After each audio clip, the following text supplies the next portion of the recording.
e-commerce yang sudah banyak memakai daripada tempat sarana jual beli ini secara elektronik, itu sudah banyak ya, ada toko kuning, toko orange gitu ya, toko hijau dan lain sebagainya ya. Itu bisa Anda sebutkan. Nah, kemudian pasar ini juga sebagai himpunan konsumen yang memiliki minat atau kebutuhan, pendapatan dan akses pada suatu produk atau jasa tertentu ya. Kemudian pasar potensial itu merupakan himpunan konsumen yang memiliki keinginan untuk membeli produk atau jasa tertentu ya. Sekarang dengan adanya e-commerce itu, pasar itu tidak hanya yang sejenis saja gitu ya, tapi bisa berlainan jenis, kemudian berkumpul jadi satu dan kita bisa search secara cepat dan mudah gitu ya. Kemudian dari segi penjualannya, dari segi pembayarannya itu pun sekarang juga sudah sangat dimudahkan dengan adanya berbagai fitur-fitur finance yang mempermudah kegiatan kita dalam jual beli. Tentu saja kalau misalkan kita mengembangkan perangkat atau sarana pembelian ini, misalkan dari prodi telekomunikasi gitu ya, membangun suatu ekosistem jual beli gitu ya. Nah, tentu saja yang perlu diperhatikan adalah sekuritas daripada proses jual beli ini. Karena kita berkaitan dengan jual beli, berkaitan dengan uang gitu ya. Dari sisi konsumen harus secure, kemudian dari segi produsen juga harus secure. Atau dari segi penjual juga harus secure. Nah, kemudian setelah kita mengenal karakteristiknya, kita perlu mengenal apa tadi? Struktur dari pasarnya tadi ya. Kan tadi ada beberapa analisis pasar. Struktur daripada pasarnya itu seperti apa? Apakah dia itu adalah pasar persaingan sempurna? Ya. Nih, struktur pasar, apakah dia pasar persaingan sempurna? Contohnya adalah pasar beras, pasar sayur, pasar buah, pasar modal, atau pasar efek gitu ya. Di mana barang yang dijual itu kebanyakan hampir serupa gitu ya, ataupun substitusinya. Misalkan pasar buah gitu ya, yang dijual buah yang dijual di situ kan tidak hanya satu jenis ya, tapi ada berbagai macam buah gitu ya, tapi masih dalam buah yang sama, pun sayur juga sama. Kemudian pasar selanjutnya ada pasar persaingan monopolistik ya, ini ada brand-brand tertentu namun dia memiliki banyak produk gitu ya, misalkan punyanya Unilever gitu ya, dia memang pasarnya cuma produsennya dia aja, namun dia memiliki banyak produk ya, ada sampo, ada sabun, ada kolon dan lain sebagainya ya. Itu pasar persaingan monopolistik. Atau pasar oligopoli nih, pasar oligopoli di sini kita punya di dalam suatu market itu banyak produk yang dijual ya. Nah, atau pasar monopoli, yang pasar yang mana hanya monopoli oleh satu jenis penjual saja, yakni adalah BUMN. Contohnya listrik, PLN gitu ya, Telkom, kereta api, kemudian BUMN yang lainnya gitu ya. Nah, itu kan dimonopoli oleh satu jenis penyedia jasanya gitu ya. Karena memang itu berkaitan dengan hajat hidup suatu bangsa gitu. Misalkan di Indonesia hajat hidup orang banyak, kita kan memiliki undang-undang yang mengatur bahwasanya misalkan listrik itu dimonopoli oleh PLN gitu ya, atau dilaksanakan oleh PLN. Sehingga kalau misalkan kita ingin, sekarang kan banyak ya pembangkit listrik tenaga surya ya, yang ada di kampus kita. Nah, pembangkit listrik yang dihasilkan itu kan tidak bisa ITERA langsung menjualnya ke konsumen gitu ya, harus melalui PLN, sehingga listrik yang dihasilkan tersebut dijual dulu ke PLN. Nah, baru PLN nanti ataupun bukan dijual, istilahnya apa ya, atau kerjasama gitulah ya, nanti baru listrik tersebut jual ke masyarakat ataupun digunakan oleh ITERA sendiri, namun pembayarannya tetap melalui PLN. Namun kita mendapatkan insentif dari listrik yang kita hasilkan melalui solar panel itu. Nah, itu yang masih kita sebenarnya di masyarakat juga masih menjadi perdebatan gitu ya di dunia usaha ya, karena mungkin ketika misalkan semua orang bisa membangkitkan listrik dari rumah masing-masing, nanti kan PLN-nya jadi rugi gitu ya. Jadi tidak punya itu sebagai sumber pendapatan negara yang nanti untuk menjalankan roda perekonomian negara gitu ya. Contoh lain adalah listrik yang dihasilkan oleh geothermal. Nah, ya, misalkan geothermal itu pembangkit geothermal gitu ya. Itu kan mungkin ada perusahaan yang investasi di situ, tapi semua pengelolaannya kan masih dilakukan oleh PLN atau kereta api dan sebagainya. Nah, itu termasuk pasar monopoli. Nanti Anda bisa menyebutkan, Anda bisa cari di luar banyak. Nah, kemudian pemasaran. Nah, pemasaran ini tuh merupakan sebagai suatu upaya untuk menciptakan atau menjual produk kepada berbagai pihak dengan maksud tertentu. Nah, usaha di sini pemasaran ini berusaha untuk menciptakan dan mempertukarkan barang dan jasa kepada konsumen, ya, di mana permintaan konsumen itu ditentukan oleh harga barang, kemudian pembanding harga dari barang pengganti dan pendapatan dan juga selera dari masyarakat. Nah, sekarang menurut Anda pemasaran ini itu ataupun pasar itu sendiri itu dapat dikelompokkan menjadi apa saja? Ada yang ingin menjawab? Berdasarkan ilustrasi-ilustrasi dari yang sudah saya sampaikan tadi, pasar ini tuh bisa dikelompokkan menjadi apa saja. Ya kan, ada yang ingin berpendapat?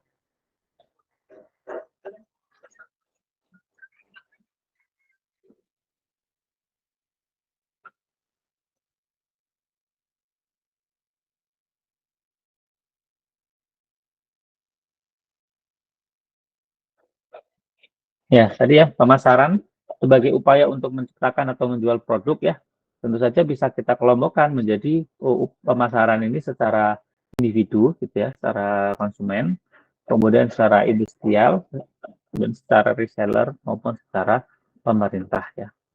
Contohnya pemerintah tadi Anda sudah tahu ya, yang dilakukan oleh BUMN PLN, kemudian Pertamina gitu ya. Kemudian reseller contohnya dari Pertamina, kemudian membuat beberapa reseller dari swasta bisa memiliki Pertamina, namun beli minyaknya suppliernya itu masih pemerintah. Ataupun misalkan yang sekarang banyak gitu ya, ada orang memproduksi apa gitu, kemudian ada reseller yang mendaftar untuk menjadi reseller dari barang-barang tersebut. Industrial Anda sudah tahu, tadi Unilever, kemudian Wings gitu ya, itu produk-produk industrial yang menjual berbagai macam produk ya untuk konsumen. Misalnya ada yang pasar konsumen, Anda bisa sebutkan tadi misalkan pasar buah dan sebagainya, itu kan masing-masing karena kebutuhan konsumen. Nah, kemudian bagaimana cara kita untuk mengenali produk sejenis ya maupun substitusinya. Nah, ini bisa ada 3 cara yang bisa kita kelompokkan, yang kita lakukan dengan cara mengelompokkannya ya. Yang pertama, mengelompokkan berdasarkan segmentasi pasar atau kelompok pembeli. Nah, ini bisa kita kelompokkan menjadi secara geografis, secara demografis, secara psikografis, dan juga perilaku konsumen. Ya, ini segmentasi pasar berdasarkan kelompok pembeli. Lalu ada segmentasi yang kedua berdasarkan pasar sasaran, yakni tingkat keaktifan segmen. Yakni berdasarkan evaluasi segmen pasar dan juga memilih segmen atau pasar potensial. Kemudian yang ketiga bisa kita lakukan dengan mengukur posisi dari pasar, yakni keunggulan produk maupun jasa yang kita tawarkan gitu ya. Dengan mengukur keunggulan dari produk kita. Nah, nanti setelah kita melakukan kita kenali produk sejenis dan substitusinya ini, baru kita lakukan penetapan harga ya, berdasarkan analisis terhadap daya beli konsumen.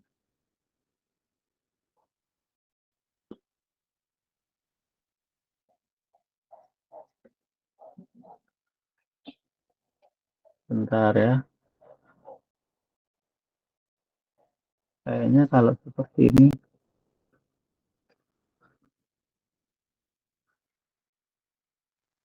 Halo, halo, halo. Apakah masih mendengarkan? Masuk, Bapak.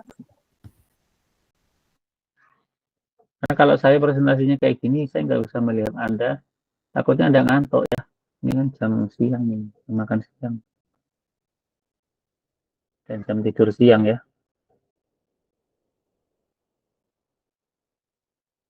Oke, sampai sini. Ada yang ingin didiskusikan?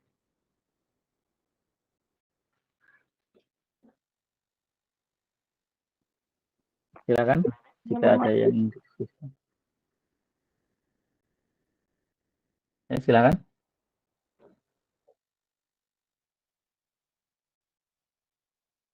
Halo.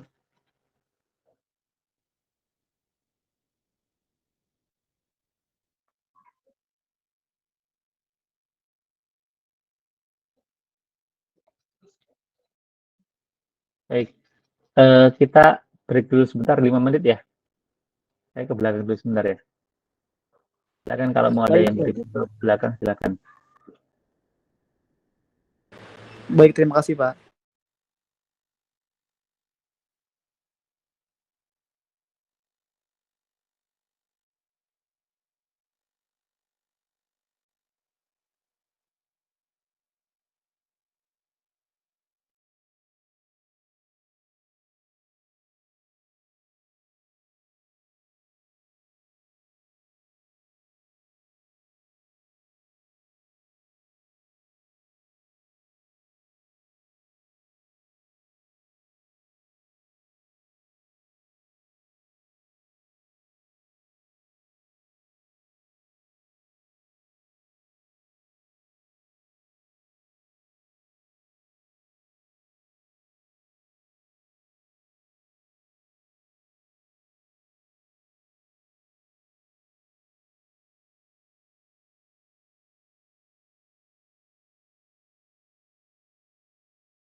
Oke. Halo. Bisa kita lakukan ya. Masuk Bapak. Bisa Pak.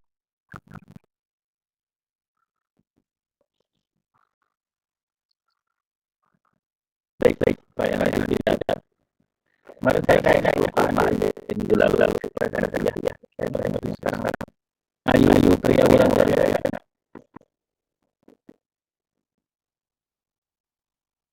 bintang yang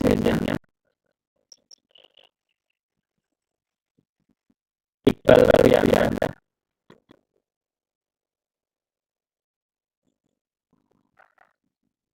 Alvina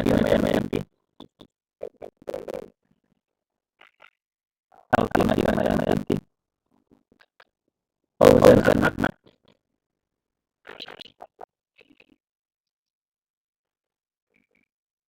Uni Al-Hafizah. Iya. Nabila Ada. Firza Sapri. Hadir Pak. Ananda Ramadan dan Hadir Pak. Elizabeth. Hadir Pak. Hadir Pak. Cindy Panjaitan.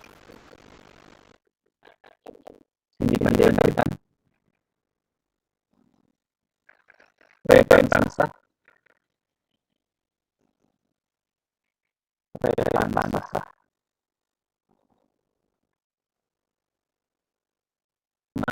Mana Hadir Pak.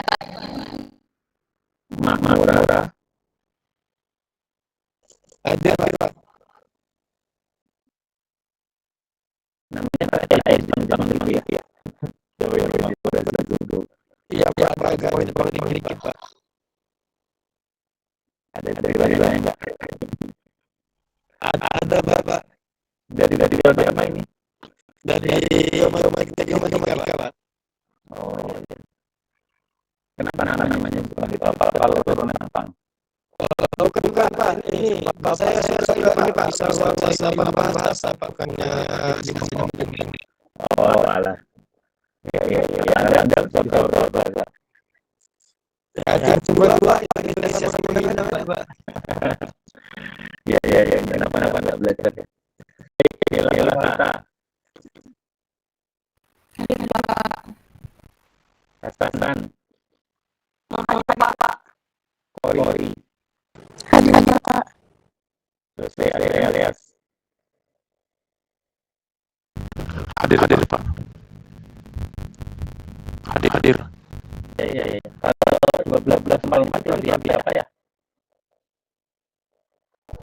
Pendek kali kasih Pak. Oke. Ini Hadir Pak. Yosara. Istirahat. Hadir Pak. Ya. Hadir Pak. Ya. Tadi saya mulai dari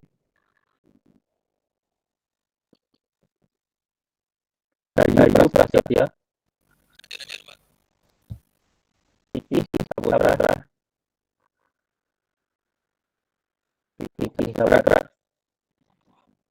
Syahrul Ramadan. Hadir Pak. Erwin Joyo. Ada Pak.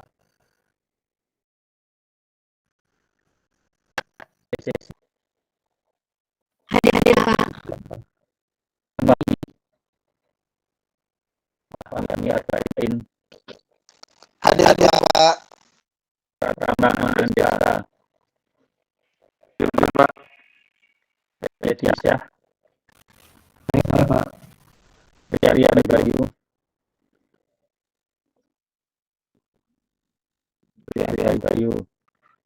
Renata. Hadir Bapak. Derer. Hadir Pak.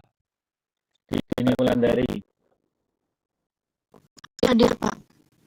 Nurul Garam. Hadir Bapak. Tina. Hadir Pak. Put, Hadir, Pak. Dimas Danda, Dimas Nanda, Isi Roni, Hadir, Pak. Yeli Monica, Hadir, Pak. Anggara Basara, Hadir, Pak. Ricky, Hadir, Pak. Reza Fidanjaya,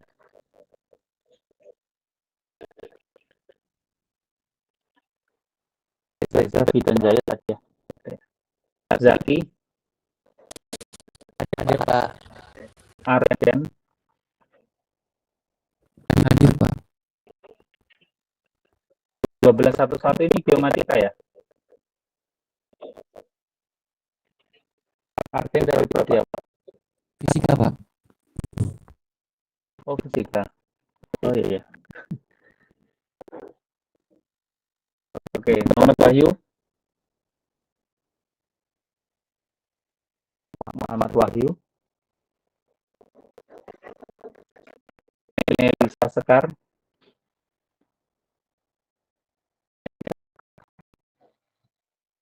Idam Alfaris.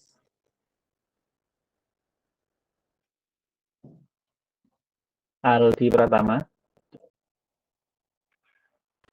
Hadir, Bapak. Maulia Widiasti. Azlini. Hadir, Pak. Ada yang belum, ada yang disebut belum ini? Saya ulangi lagi ya. Ayu Putri. Ayu Putri, apa hadir? Ada Bintang Hadir, Pak. Desani. Iqbal Pirianda. Alvina Damayanti. Hadir, Pak. Fauzan Ahmad. Hadir, Pak. Cindy Pemaitan. Hadir, Pak. Repansah.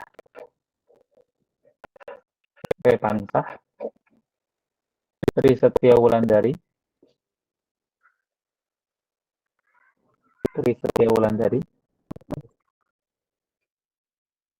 Oke. Wulandari. Kiki Saputra. Rian Bayu.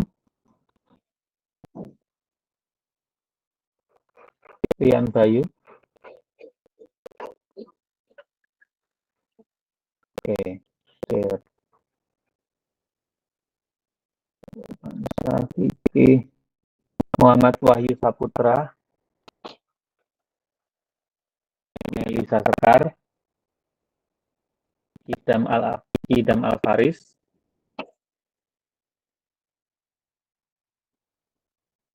Maulia Widiasti. Ya. Sekarang diperhatikan masing-masing ya untuk kehadiran ya maksimal 80% untuk jika Anda tidak hadir ya, sehingga wajib menghadiri perkuliahan. Oke, nah sekarang kita lanjutkan teman-teman semua ya. Setelah kita mengenal penawaran produk sejenis maupun substitusinya, dengan kita lalu menetapkan harga, ya melihat daya beli konsumen.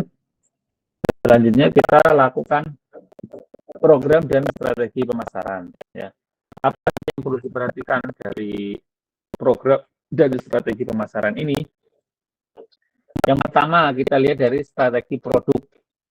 Strategi produk ini terdiri atas logo dan moto, kemudian merek, kemasan, label, gitu ya. Mungkin Anda bisa nggak memberikan contoh produknya sama, tapi dari segi kemasan, dari segi logo dan moto berbeda, sehingga strategi barangnya itu tidak begitu diminati oleh konsumen? Coba ada yang bisa memberikan contoh, yang bisa silakan raise hand.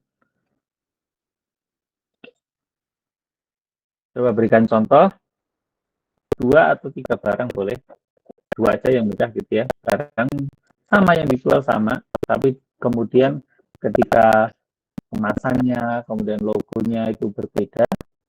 Yang satu banyak peminatnya, yang satu enggak. Yang kita lihat aja di sekitar kita.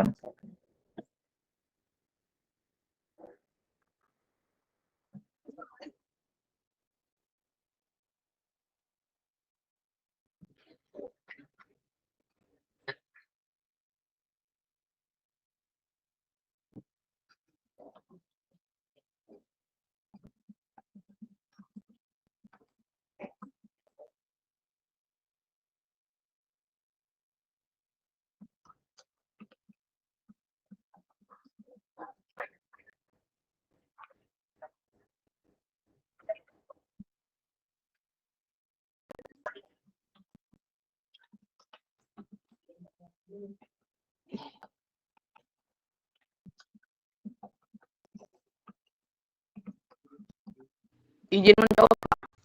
Ya, enggak. Siapa ini namanya? Hasan, Pak. Oke. NIM 12.111.031 dan program studi fisika. Contohnya itu olahan susu, Pak. Seperti contohnya itu Hayulo dan Milo. Segi pemasaran itu yang lebih laris setahu saya ini Pak Milo daripada Hayulo. Terus sedangkan soal kualitas juga kalau Milo itu manisnya itu pas, tapi kalau Hayulo itu kurang terlalu manis. Terus yang contoh yang kedua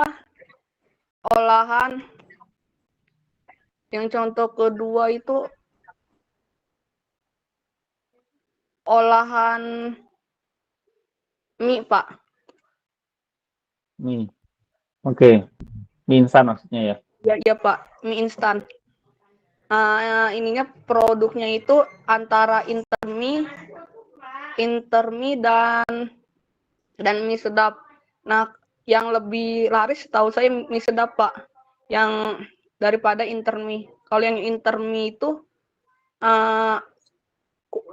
kualitasnya itu kurang baik. Kalau mie sedap itu kualitasnya lumayan baik, Pak. Oke, itu berarti kalau itu dari segi kualitas barangnya ya? Betul, Pak. Tapi ini kalau dari segi kemasan, logo dan moto yang strategi produk.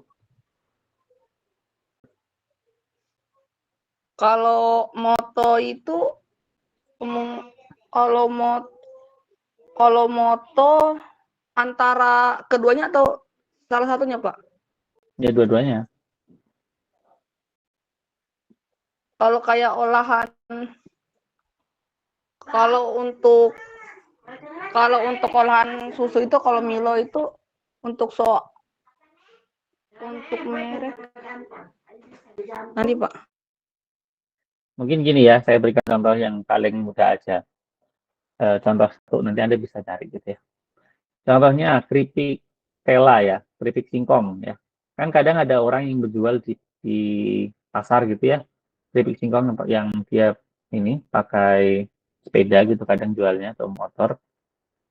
Dia jualnya keripik singkongnya itu kalau ada orang beli baru diwadahi di plastik biasa gitu ya. Sama keripik singkong ini sama-sama keripik singkong ya yang dijual di misalkan dengan produk misalkan kita sebut aja Kitela gitu ya. Itu kan harganya pun sudah berbeda gitu ya. Ya enggak? Karena dari segi kemasannya pun sudah berbeda gitu ya. Mungkin rasanya enggak 11-12 ya namanya keripik singkong kan kayak gitu aja kan. Tapi mungkin kalau yang produk yang itu yang dijual di supermarket itu mungkin ada rasa-rasa yang berbeda. Tapi kan pada dasarnya keripik singkong itu yang kayak gitu-gitu aja gitu ya. Rasa singkongnya kayak gitu-gitu aja. Tapi ternyata dengan kemasan yang ciamik atau yang bagus seperti yang punyanya itu, Kitela tadi memiliki harga yang bisa dijual lebih tinggi dibandingkan yang dijual di pasaran biasa gitu ya. Nah itu mungkin contoh satu gitu ya. Mungkin ada yang bisa memberikan contoh yang lain gitu. Atau misalkan nggak setuju Pak, mungkin itu rasanya juga berbeda gitu. Silakan.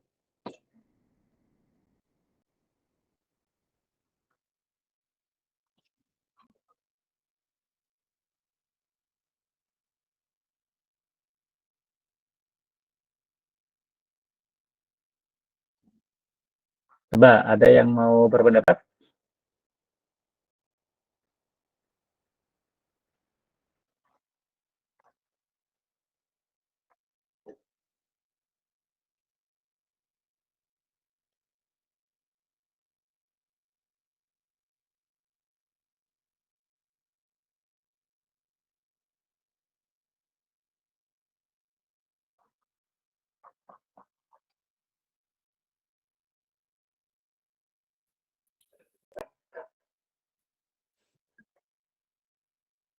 Ada yang ingin berpendapat? Silakan.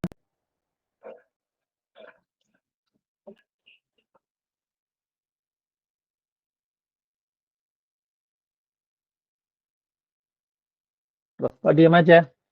Coba Maulia Widiasti ada nggak?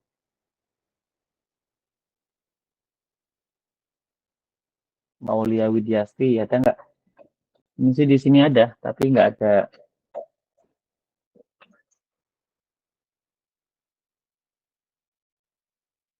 Ada nggak ini orangnya? Maulia Widiasti. Melisa Sekar.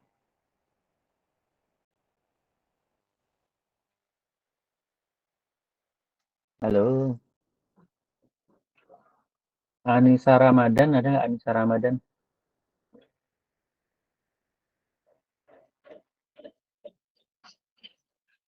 Anissa Ramadan. Ada orangnya ada? Halo. Iya, Pak. Bisa memberikan contoh Mbak? Perbedaan kemasan atau logo atau merek lah bolehlah. Ternyata bisa memberikan nilai jual yang berbeda.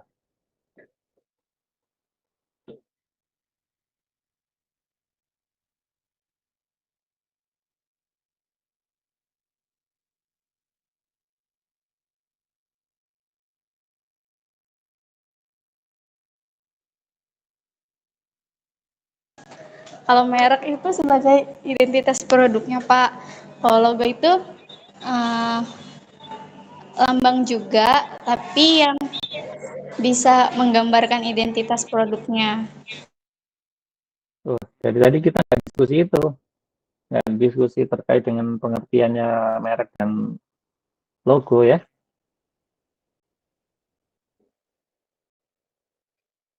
Kita diskusi apa tadi, mengenai apa tadi?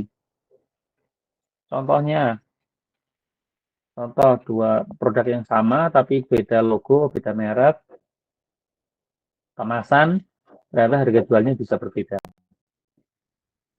Tadi ada yang resen tadi, Bayu, silakan. Iya Pak.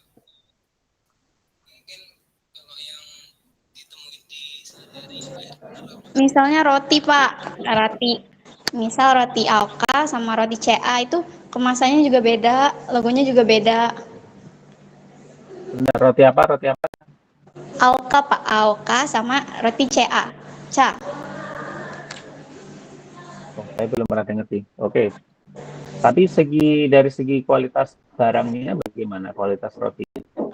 Dari harganya aja udah beda, Pak. Kalau roti CA itu 1.000-an. Kalau jadi menurut saya ya, Pak ya, karena saya udah pernah makannya, roti CA itu dia lebih kering gitu dia kulitnya, lebih nggak kurang bikin kenyang.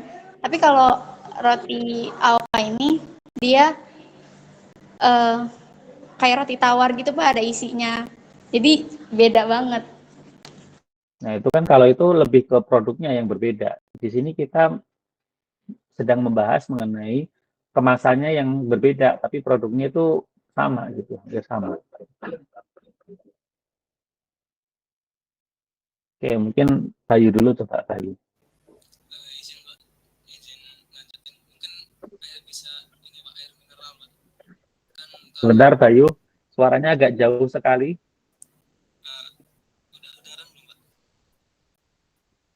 Terdengar tapi agak, suaranya jauh ya. Ya mungkin kalau menurut saya ini Pak, ada yang kita temuin di sehari-hari air mineral Pak. Kan ada yang mungkin yang udah kita kenal semua kan ada aqua itu Pak. Tagline terbarunya kan tidak semua air itu aqua. Nah itu kan mungkin bisa nunjukin kualitasnya gitu Pak. Daripada dibandingin sama yang isi ulang gitu Pak. Dari harga pun beda jauh. Tapi kan itu sebenarnya sama-sama air minum gitu Pak. Oke, ya. Air minum kemasan ya maksudnya ya. Iya Pak. Betul ya. Kalau misalkan, nah itu juga termasuk salah satu yang kalau kita membahas terkait dengan air mineral ini tuh brandingnya mereka ya. Kalau misalkan contohnya yang kita sebut saja mereknya Le Mineral, itu kan mereka brandingnya kayak ada manis-manisnya gitu kan. Terus apalagi gitu yang terbaru yang dikaitkan dengan value yang ada di nilai konsumen kan, yang bisa didapatkan oleh konsumen. Sama juga kayak Aqua kan sekarang kan lebih mengedepankan ke value yang dapat diambil oleh konsumen. Beda sama misalkan air yang apa namanya air lokal Lampung misalkan kita sebut aja Tripanca gitu ya. Meskipun sama-sama dikemasin tapi kan apa namanya si harganya pun berbeda ya kalau nggak salah ya. Beda Pak.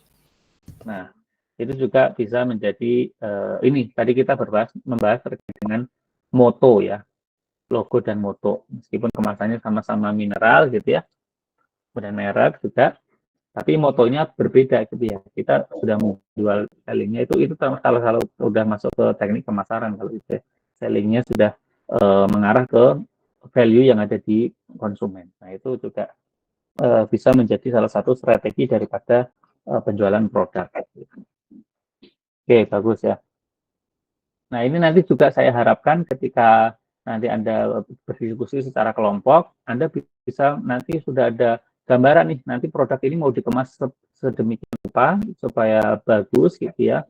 Kemudian vibrant ketika melihatnya orang tertarik dan sebagainya. Kemudian juga bagaimana dengan logo dan mereknya ya. Supaya apa namanya orang-orang itu tertarik untuk membeli daripada produknya. Oke, nah sekarang kita lanjut ya ke yang kedua, strategi harga. Apa yang perlu dilakukan dalam strategi harga ini, kita perlu melakukan skimming pricing ya, atau memberikan harga yang tertinggi dengan alasan kualitas. Tadi ada harga, ada kualitas ya. Tadi kalau kita menjual roti tadi, tentu saja roti yang dijual di Indomaret atau Alfamart dengan roti yang dijual di Holland gitu ya, itu kan berbeda ya harganya. Di mana harganya di Holland harganya memang lebih tinggi, tapi memang dari segi kualitas kebanyakan orang memberikan penilaian harganya lebih rasanya lebih enak dibandingkan kalau kita beli yang di Indomaret atau Alfamart gitu misalkan, atau beli yang roti-roti pinggir jalan gitu.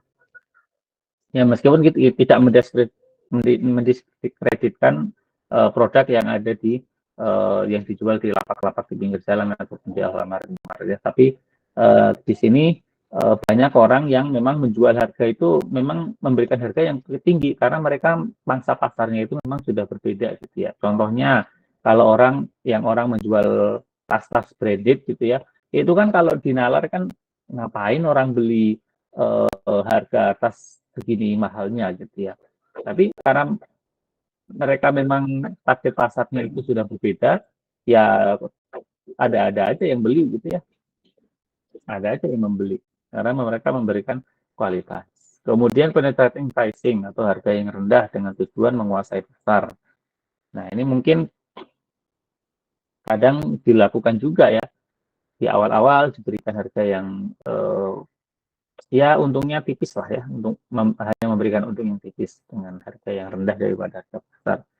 Ya mungkin awalnya memang untuk mengenalkan produk ataupun untuk supaya produk ini tuh banyak dibeli dulu, nanti baru ketika orang sudah tahu oh ini bagus ternyata baru kemudian diingatkan sedikit. Nah ini beberapa strategi pemasaran ada yang seperti itu. Kemudian status quo pricing ya, atau harga bersaing, ini sesuai dengan harga persaingan pasar. Kemudian strategi yang ketiga, yang strategi lokasi dan distribusi. Nah, ini nanti ketika Anda melakukan analisis kelayakan usahanya, Anda bisa melihat di mana nanti lokasi dan distribusi daripada penjualan barangnya ini, atau produk atau jasanya, barang dan jasanya yang Anda akan berikan gitu ya. Apakah di lokasi yang memang kawasan-kawasan perumahan, atau kawasan-kawasan industri, atau kawasan-kawasan kampus gitu ya. Nah, itu nanti juga akan menjadi nilai tambah tertentu dari analisis kelayakan pasar Anda. Tentu saja akan berbeda kalau misalkan Anda berjualan di pinggir jalan raya sama berjualan di yang lokasinya agak masuk-masuk gitu ya. Nah, itu tentu saja akan berbeda. Namun juga sebenarnya jualan di tempat yang agak pinggir, namun ketika misalkan pemasarannya bagus, kemudian lokasinya memang ketika didatangin itu bagus, itu juga bisa memberikan harga yang minat konsumen itu juga akan berbeda. Nah, itu nanti strategi promosi yang keempat ya. Ya, ini adalah strategi promosi, di mana kita melakukan promosi untuk penjualan, untuk publisitas, supaya produk yang kita hasilkan itu dikenal oleh banyak konsumen, sehingga nanti demand-nya itu akan bertambah. Mungkin dari 4 strategi ini ada yang ingin menambahkan? Mungkin ada yang ingin menambahkan?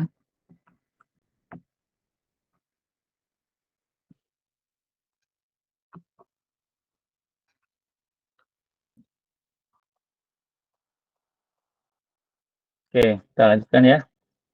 Nah, kalau kita sudah tahu gitu ya, strategi pemasarannya bagaimana, langkah selanjutnya adalah melakukan forecasting gitu ya. Istilahnya ramalan atau forecasting penjualannya. Nah, tentu saja kalau kita ingin melakukan forecasting, kita perlu mengumpulkan data sebanyak mungkin sehingga data yang kita peroleh itu tuh mewakili kondisi yang sebenarnya gitu ya. Kalau ini contoh kasusnya ya di dalam riset gitu ya. Kalau Anda ingin melakukan riset kan biasanya dilakukan subsampling gitu ya, dilakukan sampling gitu ya. Nah, sampling yang mana yang bagus? Ya, sampling yang mendeskripsikan populasi ya, mendeskripsikan populasi. Mungkin yang sekarang banyak Anda dengar itu adalah di metode pencapresan sekarang ya, elektabilitasnya itu kan tentu saja kalau ingin melakukan pengambilan data ke seluruh rakyat Indonesia kan nggak mungkin. Tentu saja proses yang bisa dilakukan apa ya, ini melakukan sampling data. Nah, sampling data yang mana yang bagus adalah sampling data yang mewakili karakteristik daripada populasi gitu ya. Dari segi jumlah, dari segi gender misalkan ya, dalam hal ini pemilu tadi itu, kemudian dari segi usia dan sebagainya, sehingga kita bisa meramu faktor-faktor yang berpengaruh terhadap tadi data yang akan kita dapatkan. Apakah itu kalau dari tadi contoh kasus adalah elektabilitas pencalonan gitu ya. Berarti apakah usia itu berpengaruh, apakah gender itu berpengaruh terhadap elektabilitas, apakah tingkat pendidikan itu berpengaruh terhadap elektabilitas. Nah, itu dengan kita mengumpulkan data sebanyak-banyaknya, dan tentu saja data tersebut itu adalah data yang mewakili populasi, itu dapat diterima hasilnya gitu ya. Dapat memberikan forecasting terhadap apa yang ingin kita lihat ke depannya itu seperti apa. Nah, tentu saja di dalam mengumpulkan data ini kita perlu untuk sumber daya ya. Sumber daya yang pertama tentu saja kita perlu untuk orang yang melakukan mengumpulkan data ini siapa gitu ya, dan berapa orang jumlahnya. Kemudian finansialnya juga ya, tentu saja. Kemudian yang berikutnya adalah tools-nya apa yang ingin digunakan. Nah, kemudian kalau data sudah terkumpul dan dia memiliki distribusi normal gitu ya, mewakili populasi, tentu saja selanjutnya kita lakukan pengolahan data. Kemudian ketika kita sudah mengolah data, kita akan menentukan nih forecasting-nya nanti seperti apa. Apakah dia sebagai fungsi waktu atau time series gitu ya, atau sebagai causal method ya, sebagai fungsi sebab akibat. Apakah misalkan kayak gini, dari segi waktu, apakah dari segi penjualannya ini itu memerlukan waktu yang lama atau apa namanya singkat gitu ya. Kemudian apakah produk kita ketika kita sebarkan atau kita taruh di dalam pasar itu dalam waktu dekat tangkap oleh pasar itu dengan baik atau enggak. Kalau dari segi akibat mungkin ada yang ingin memberikan contoh lain dari segi jarak waktu ataupun dari segi sebab akibat.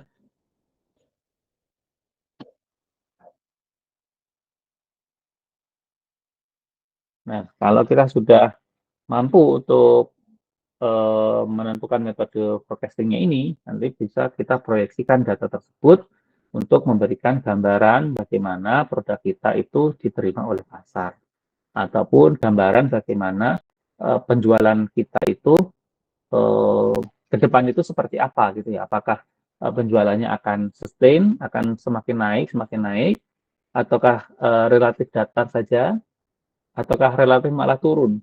Nah, itu yang perlu sebenarnya menarik untuk kita lakukan pengkajian. Makanya proses kewirausahaan ini tidak jauh dari proses riset ya, dari proses riset and development tadi itu. Dengan kita melakukan pengkajian ramalan penjualan, kita bisa melihat apakah produk kita ini perlu ditingkatkan produknya, nilai produknya, atau ditingkatkan dari tadi kemasannya, ataukah logonya, ataukah apa, untuk membranding supaya produk ini itu nantinya dapat diterima oleh masyarakat itu lebih baik. Nah, kemudian langkah selanjutnya adalah mengambil keputusan. Nah, ini langkah-langkah yang bisa dilakukan ya teman-teman dalam melakukan analisis usaha. Ini Anda nanti bisa membaca dari link ini. Nah, ini nanti terakhir, ini sudah yang terakhir ya. Saya harapkan Anda dengan kelompok nanti melakukan analisis ini. Analisis ini baru dari segi pasar dan pemasaran ya. Jadi dari segi pasar dan pemasaran, tolong nanti tugas kelompok yang kemarin dilakukan, itu tolong dibuat analisis pemasarannya. Jadi Anda sudah mulai kerja secara kelompok. Kemudian nanti pilih dari segi pasar dan pemasarannya ini, pilih salah satu saja yang sekiranya nanti ide usaha itu akan dikembangkan menjadi proposal dalam perkuliahan nanti. Ya, sebagai tugas perkuliahan. Ada pertanyaan, teman-teman?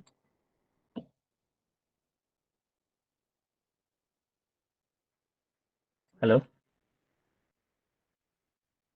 Jadi mau tugasnya ini berarti mau ini 1 minggu ya, berarti ya? Minggu depan bisa disampaikan ya, bisa dipresentasikan ya.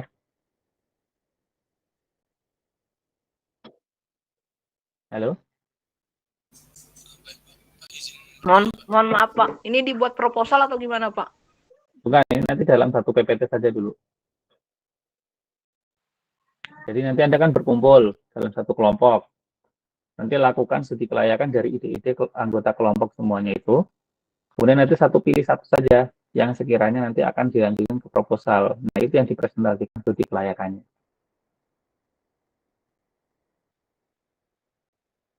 Jelas nggak? Berarti minggu depan itu hanya mengumpulkan PPT dan presentasi PPT aja, Pak? Ya, minggu depan presentasi dulu aja. Habis itu nanti kumpulkannya setelah perkuliahan aja. Baik, Pak. Silakan, Bayu. Berarti untuk minggu depan yang kita presentasikan itu studi kelayakannya itu kan Pak? Yang kita pilih Ya. dari salah satu. Ya, betul. Baik Pak. Ada lagi? Kelompoknya nanti tolong ini ya, daftar kelompoknya dibuat di dalam Google Doc, Google Sheet gitu ya. Nah, nanti linknya kirim ke grup supaya saya bisa melihat, oh ini kelompoknya siapa saja. Kelompok 1 siapa aja, kelompok 2 siapa aja. Nanti tolong dikoordinir salah satu ya. Satu kelompok isinya 10 orang ya. 10, karena ini ada 52 orang, kalau disiakat ya ada yang mungkin 11 orang ya. 10 sampai 11 orang. Jadi cukup 5 kelompok saja.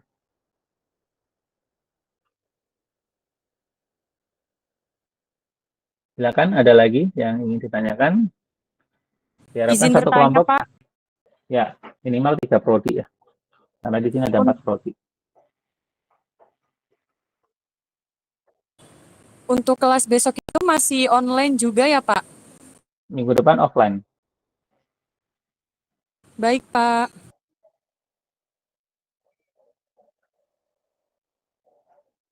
Oke. Sambil menunggu, kita tadi ada yang belum presensi ya. Ayu Putri Wulandari udah ada belum? Iqbal Frianda.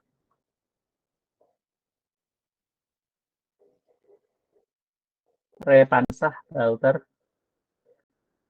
Repansah. Oke, Vicky Saputra. Vicky Saputra hadir, Pak.